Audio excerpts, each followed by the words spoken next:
Berkaitan masalah perbedaan itu adalah hal yang biasa. Apalagi ini ada mungkin Lebaran ini ada dua antara Sabtu dan Ahad. Yang bikin saya istilahnya bahasa berbahasa kayak enak. Kok sekarang Persis ikutnya pemerintah, Pak Solehin. Jadi saya nggak bisa menjawab. Eh, jadi mohon dijelaskan Pak Ustadz Salam, biar para jamaah yang hadir di sini ini tahu dalil mana yang sebenarnya. Jadi yang namanya ibadah, kita jangan asal kita ikut-ikutan, kita harus kembali kepada dalil yang lebih kuat. Mohon dijelaskan Ustaz. Iya.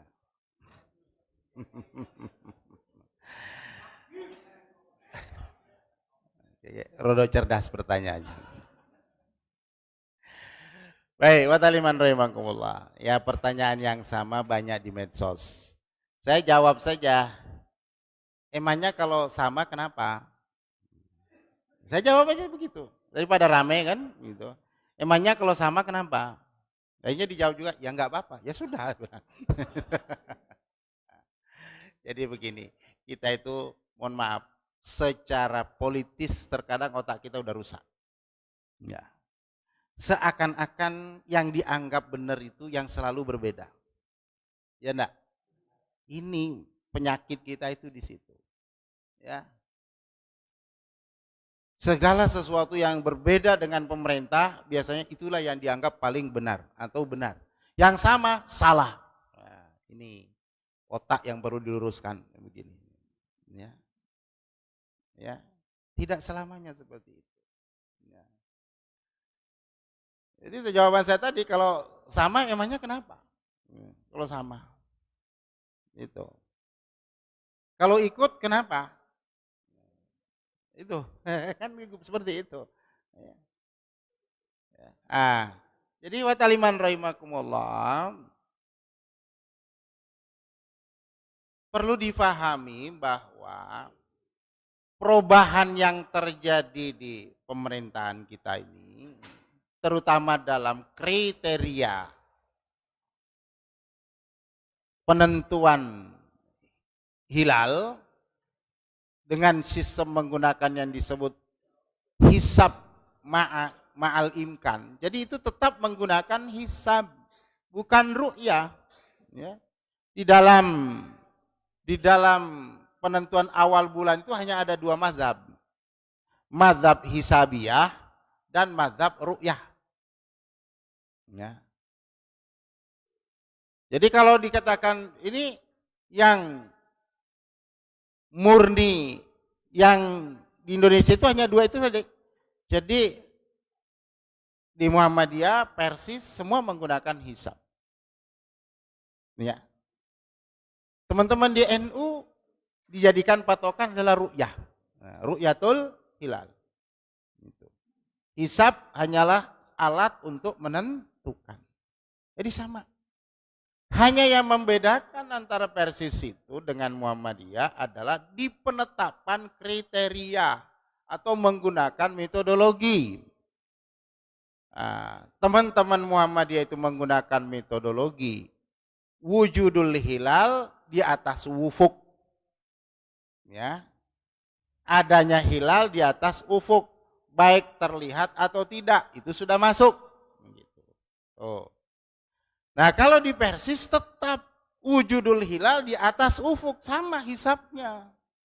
Tapi ada kriteria yang mengambil dari hadis Nabi, mengcover perintah Nabi sumu liru yatihi. Nah, ya, sumu liru yatihi. Karena kami melihat itu perintah dari Nabi, bukan sumu liro'ihi, ya, tapi sumu liru'yatihi. Kalau sumu liro'ihi boleh tidak dilihat, sekadar diperkirakan. Tapi kalau sumu liru'yatihi, ru'ya itu adalah ra'a bil ain. Jadi yang membedakan itu di masdar. Ada ra'yun, ada ru'yah. Nah, itu.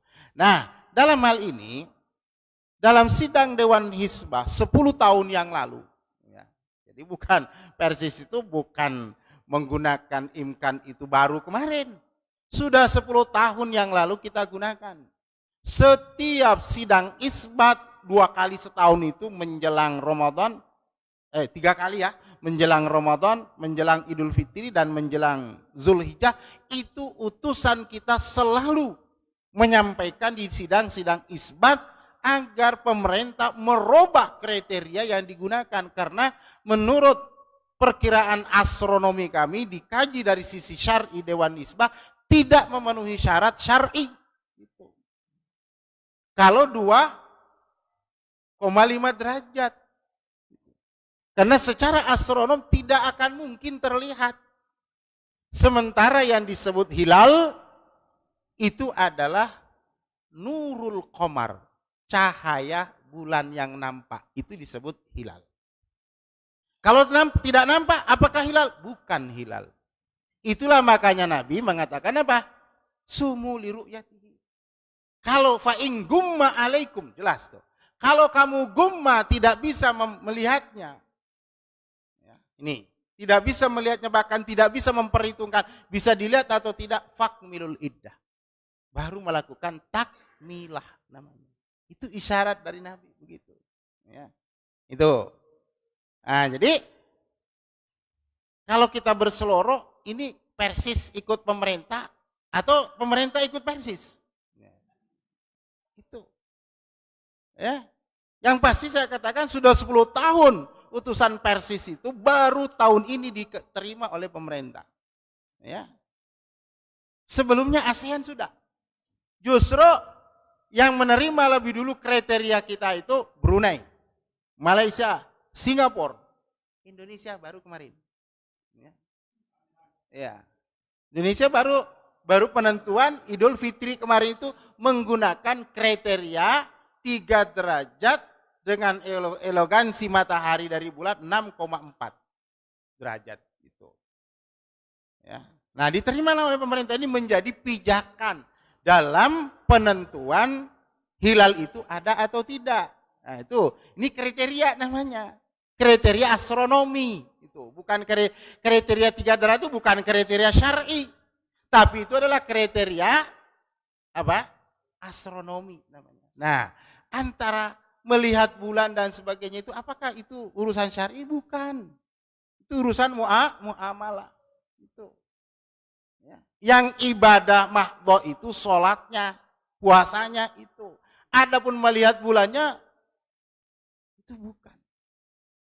Nah ini, karena berbeda metodologi, ya. Kalau tadi pertanyaannya ya, karena sudah sama metodologinya, otomatis sama dengan pemerintah. Setiap tahun pasti sama. Gak mungkin pemerintah sudah pakai lalu Persis berubah lagi. Itu. Nah, jadi lucu. Kita memperjuangkan 10 tahun setelah diterima, oh sudah saya nggak pakai itu lagi, saya pindah lagi ke sini. Nah, itu namanya ingin berbeda. Bukan pengen yang benar, yang mana. Tapi kita memperjuangkan ini hak menurut kita. Bisa jadi memang suatu saat berubah. Kalau secara ilmu astronomi kurang dari itu atau lebih dari itu bisa jadi nampak. Kurang nggak mungkin karena situasi dunia masalahnya. Lebih iya bisa jadi. Ada yang memperkirakan bisa jadi suatu saat nanti itu harus 8 derajat. Bisa jadi. Nah, jadi seperti itu. Jadi kalau kadang saya ingin lupa itu bahwa bukan masalah ikut atau ikut. Nah, terkadang kita itu yang berkomentar tidak tahu dalamnya. Ya, tidak mengerti.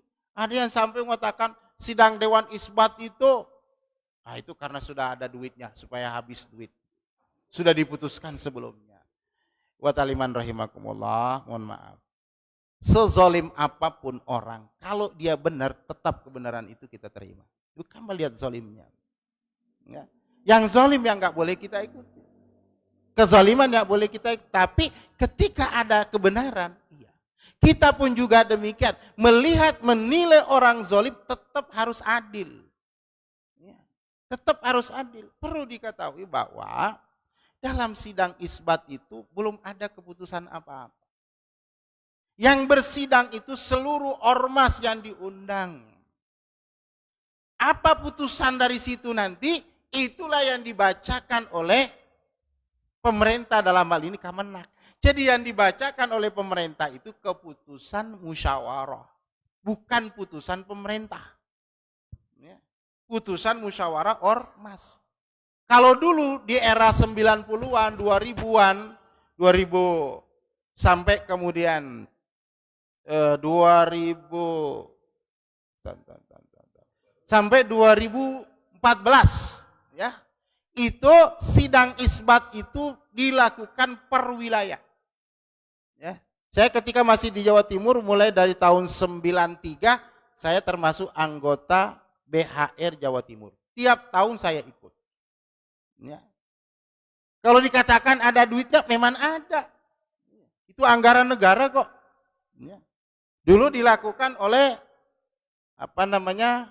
PTA, ya, Pengadilan Tinggi Agama. Nah, itu dulu per provinsi. Kalau sekarang sudah tidak ada, seluruhnya dibawa ke pusat saja. Kalau dulu kita musyawarah dulu di provinsi seluruh aliran hisab dan aliran hisab. Kalau ru'yah kan cuma satu, tidak ada macam-macam. Yang banyak alirannya itu hisab. Di Indonesia ini ada 32 aliran hisab. Bukan hanya 1, 2, 32. Yang terkadang hitungannya itu beda-beda. Saya pernah mengikuti di Jawa Timur 32 di Indonesia itu, di Jawa Timur itu yang ada waktu itu 19 di Jawa Timur itu ada. Menghitung masing-masing beda 19 coba. Itu ada yang beda hari, ada yang beda ketinggian, ada macam-macam. Disitulah kita musyawarah. Ini begini alasannya apa? Nanti melakukan thoriqatul jam'i namanya. Mana yang paling dapat diterima yang hitungannya tinggi, dapat dihitung yang hitungannya rendah. Jadi dalam thoriqatul jam'i itu harus ada mengalah, bukan kalah. Untuk mencapai suatu titik kesamaan. Yang tinggi ini, ayo turun sedikit. Yang kurang, ayo naik. Kita ketemu di sini. Di situ masalahnya. Tapi kalau kita hanya runtuh, saya tidak maulah, ini sudah cukup, yang ini juga tidak mau turun, yang ini juga tidak mau, ya ngapain rapat? Gitu. Ya, begitu. Nah dulu begitu, kesepakatan itu di wilayah-wilayah nanti dibawa ke pusat. Nah, oleh perwakilan wilayah itu adalah diwakili oleh ketua atau utusan pengadilan tinggi agama ikut di Dewan Isbat. Jawa Timur memutuskan ini, Jawa Tengah memutuskan ini memutuskan ini. Baru nanti di situ dirapat. Dibuktikan dengan bagaimana pemantauan ru'yatul hilal di beberapa tempat. Nah, maka dari hasil-hasil itu desakan kita dari wilayah-wilayah dulu agar pemerintah memfasilitasi fasilitas-fasilitas untuk ru'yatul hilal yang ada di seluruh Indonesia. Nah, dan itu dipenuhi. Ya. Di 34 provinsi sekarang sudah 84 titik ru'yatul hilal yang sudah difasilitasi teropong bintang oleh pemerintah. Itulah yang dipakai. Itu. Jadi dalam melihat seperti ini kita jangan menambah ruwet ikut itu ini bukan. Ada dasar-dasarnya, ya. Teman-teman yang memutuskan Sabtu karena menggunakan hisab hakiki. Yang penting bulan di atas ufuk mau bercahaya atau tidak ada bulan itu. Ya sudah, silakan. Ya. Tuh. Nah, kalau kita tidak beda lagi karena yang disebut di situ hilal itu cahaya mesti nampak, maka harus dihitung berapa derajat menurut ilmu astronomi di wilayah Indonesia itu cahaya itu dapat dilihat. Nah, dapat dilihat. Nah, itu ininya. Jadi di sini letak perbedaannya. Kalau yang katakan pokoknya ini bulan mati, ini bulan baru kan gitu. Nah, seperti itu. Nah, jadi maka memutuskan Sabtu ya silakan saja, tidak ada masalah, itu beda ijtihad namanya. Yang tidak boleh itu ada tulisan-tulisan begini. Ya. Ini mohon maaf saya hanya melanjutkan dikit ini ya. Karena itu untuk memperbaiki paham kita karena paham kita sudah rusak itu ya. Berbeda dalam menentukan di masa sahabat itu sudah ada perbedaan itu. Ya. Antara Madinah dengan Syam itu sudah berbeda. penanggalan atau penentuan puasa pada saat itu. Ketika ditanya, apakah tidak cukup dengan melihat yang ada di Madinah? Apa kata sahabat Ibnu? Tidak. Hakadha amarona Rasulullah, begitu yang diperintahkan Rasul. Artinya apa? Berarti boleh berbeda itu. Bukan mengarah satu titik hanya ke Madinah atau ke Mekah saja. Ya. Ada yang bertanya kepada saya kemarin, Ustaz, kan ada hadis di Abu Daud bahwa pelaksanaan ibadah haji itu mengikuti ru'yah wali Mekah. Betul, kalau ibadah haji nggak boleh mengikuti ru'yah Indonesia, pelaksanaannya di sana. Iya, kalau pelaksanaan ibadah haji di Semarang, bolehlah mengikuti Indonesia. Pelaksanaan ibadah hajinya di Mekah dan sekitarnya wilayah Mekah, otomatis mengikuti ru'yah wali Mekah. Lalu bagaimana dengan Idul Adha-nya? Penyembelihannya, kan gitu ya. Kan itu satu paket dengan ibadah haji. Saya tunggu dulu. Ini mana syariat lebih dulu? Ibadah haji atau Idul Adha? Kira-kira? Ibadah haji atau Idul Adha? Puasa tanggal 9 lebih dulu atau wukuf?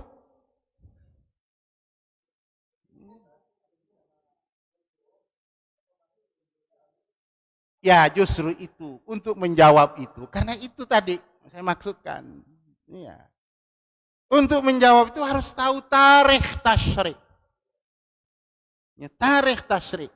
Nanti buka di As-Sirah An-Nabawiyah ala Daw'il Kitab was Sunnah. Buka Hawadis wat Tasyri'at fis sanatis tsaniyah minal hijr. Di bab itu. Ya.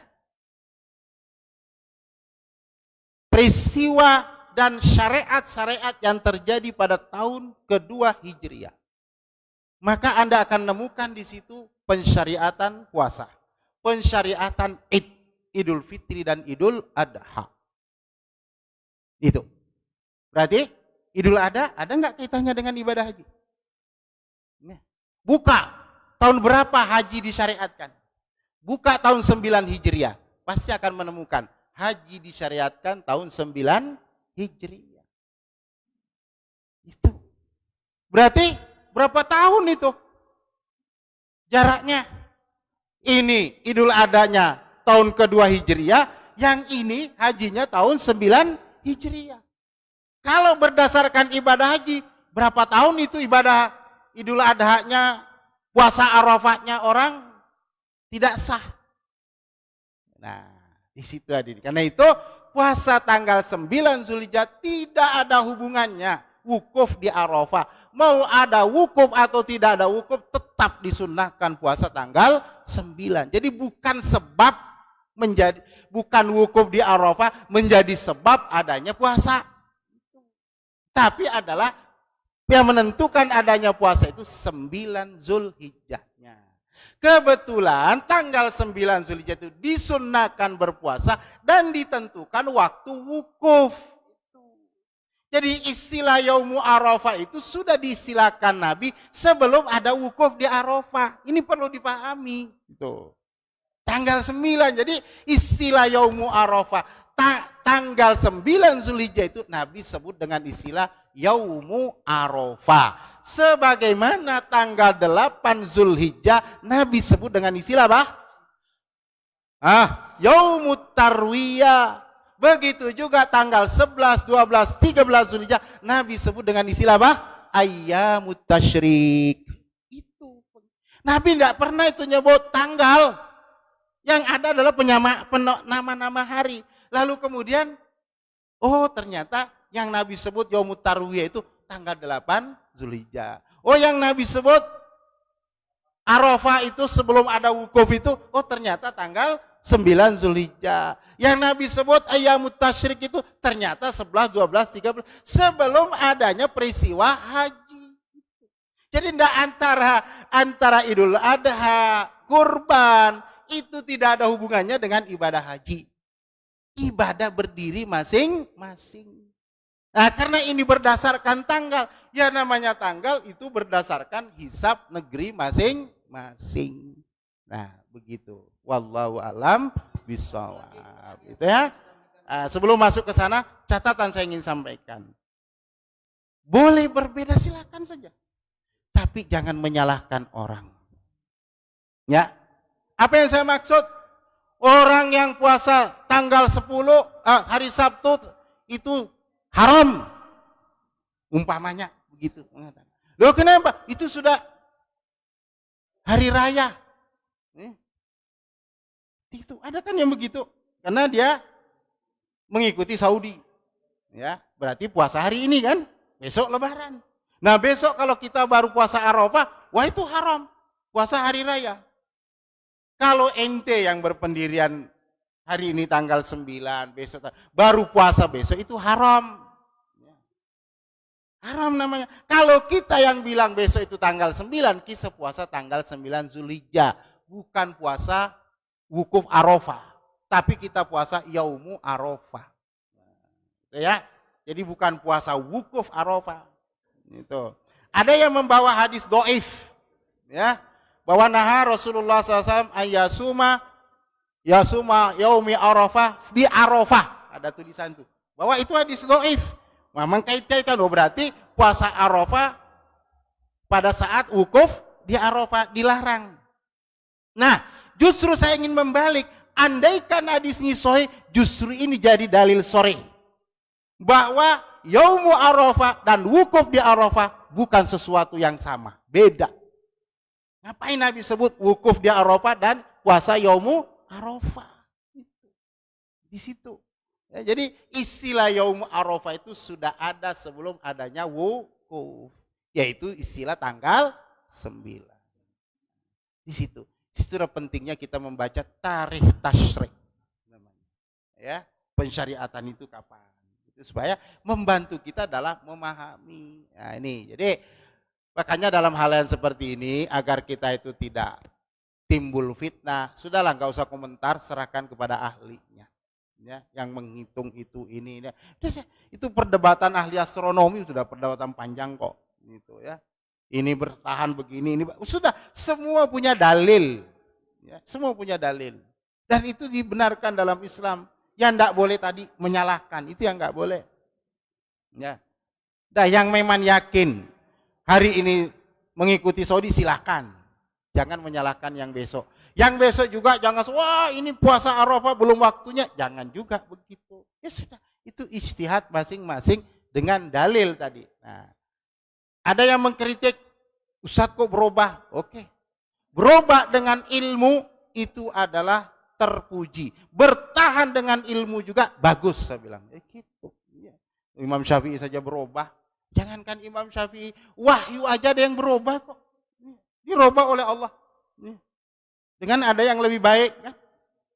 Nasi mansuk namanya itu kan perubahan. Itu. Nah, begitu apalagi kita ilmunya dikit gitu ya. Begitu kita baca lagi, oh ternyata ada yang lebih, ada lagi ada. Nah, harus siap berubah. Ya. Orang yang tidak berubah maka nanti akan bahaya menjadi muqallid. Gitu.